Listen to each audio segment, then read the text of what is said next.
Hi friends, this is FirearmPop here today with another issue of my armed citizen stories. This one's coming out of the archives. This is an old American Rifleman, and let's see, the date on this magazine is September 2000. September of 2000. Okay, right here on page 10 this time is the armed citizen. And without further ado, we'll get to reading some of these stories. A 65-year-old newspaper delivery man was in his Oakland, California garage preparing for his daily run when a 19-year-old armed ruffian suddenly came, boy, you don't hear that word anymore, ruffian, suddenly came inside demanding money, according to the police. The younger man apparently had not benefited from the positive influence of his father's former position as an Oakland police officer, and instead had chosen to make his life living the easy way. His choice of victim was equally poor, however, because the elderly man was intent on self-defense. The resident, gun to his head, quickly found himself backed against the workbench, but managed to retrieve his revolver from under the stack of papers. His single fatal shot sent the attacker staggering outside and prompted two accomplices to flee the scene. The delivery man later told authorities that he feared for his life and for those of his grandchildren who were sleeping inside the home. And that was the Oakland Tribune, Oakland, California, 5/8/2000. That's a great story. Yes, he felt fear for his life and for his two grandchildren. Who wouldn't do the same thing? I pity the kid who got killed there, but you choose that way of life, you take the consequences. Anyway, a 5'5" Lily Fu was working in her family's Queens, New York cellular telephone store when, according to police, three men entered, announced a robbery, and forced her into the back room. As they attempted to duct tape Fu's hands and feet, the feisty merchant fought back, stabbing at the men with a pen. Then they stole Fu's purse and attempted to flee. They were thwarted as Fu, now armed with a licensed gun, fired on them. A short time later, police found the getaway vehicle a few blocks away. One of Fu's assailants was slumped over the steering wheel with the fatal gunshot wound to his neck. And that happened in Melville, New York, 5/25/2000.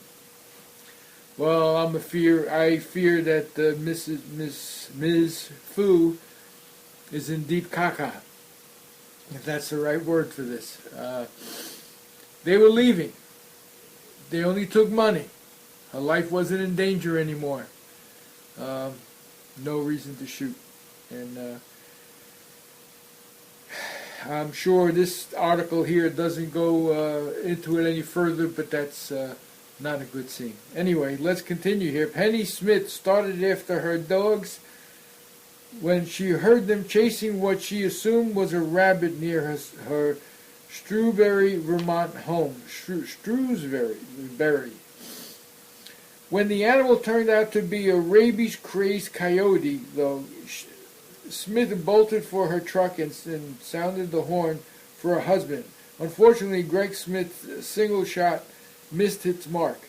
The next day, a second attack sent Penny Smith running once again, this time into the house.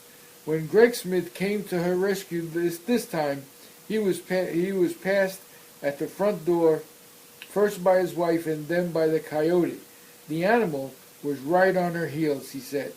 I never saw it until it was going by me.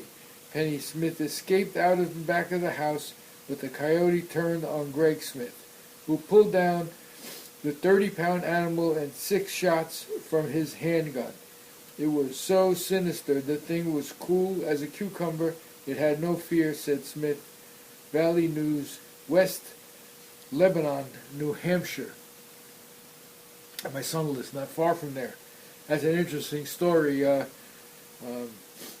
me make sure he hears it. So let's continue on. That's a shame.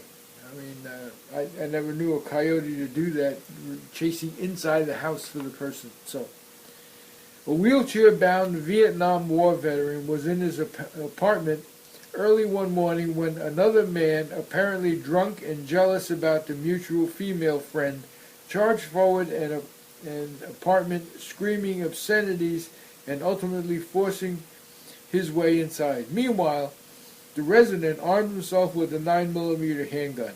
He was forced to use it only seconds later to defend his life as the home invader advanced towards him. The homeowner mortally wounded his attacker. A neighbor who witnessed the incident said to the invader, "This isn't the time. He's kicked in the door. He's kicked the door in. I think he intended to really hurt the resident this time." And that was in Roseburg, Oregon, 6/2/2000. Another interesting story. No sooner had a couple arrived at their property in a remote area of West Virginia when they were attacked by a man vandalizing their camper and the surrounding area. When the husband and the intruder locked eyes, the latter advanced.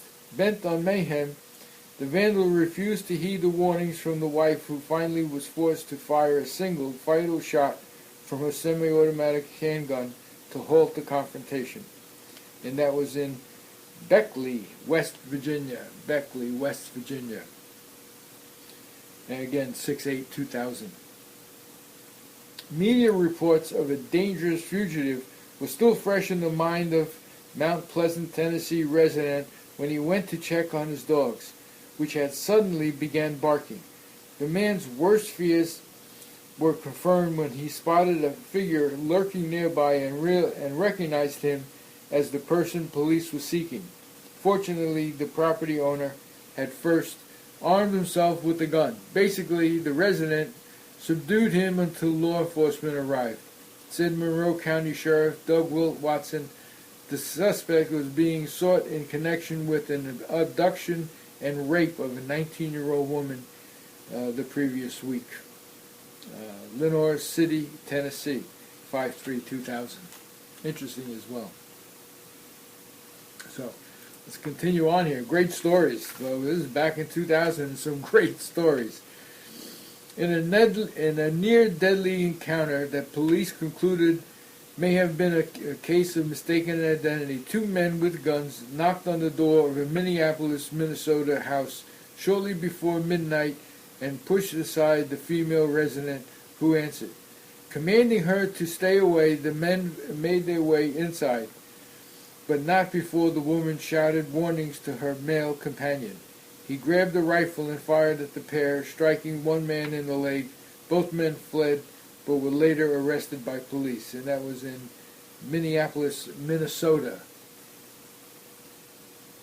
And last but not least, I guess one of my favorites here, just by the heading, the 19-year-old resident of Chicago South Side was at home one night when someone broke a window and knocked in the door, according to police. The startled man mustered his presence of mind to retreat to his bedroom and arm himself with his .38 caliber handgun. When his 30-year-old assailant, whom he now could see was armed with a knife, advanced threateningly toward him, the resident issued a stern warning. The crazed attacker refused to yield, however, and was felled by a fatal shot. The Cook County State's attorney rejected charges against the homeowner, and that was in Chicago Tribune, Chicago, Illinois, 3/2/2000. Another great story. Love it when they think us old folk are are easy prey. So this proves that we aren't. Just under 10 minutes. I want to conclude now. Hope you enjoyed these stories. This is FirearmPop. You be safe out there, and God bless. Bye now. So hang on while I find the page, because I didn't plan ahead.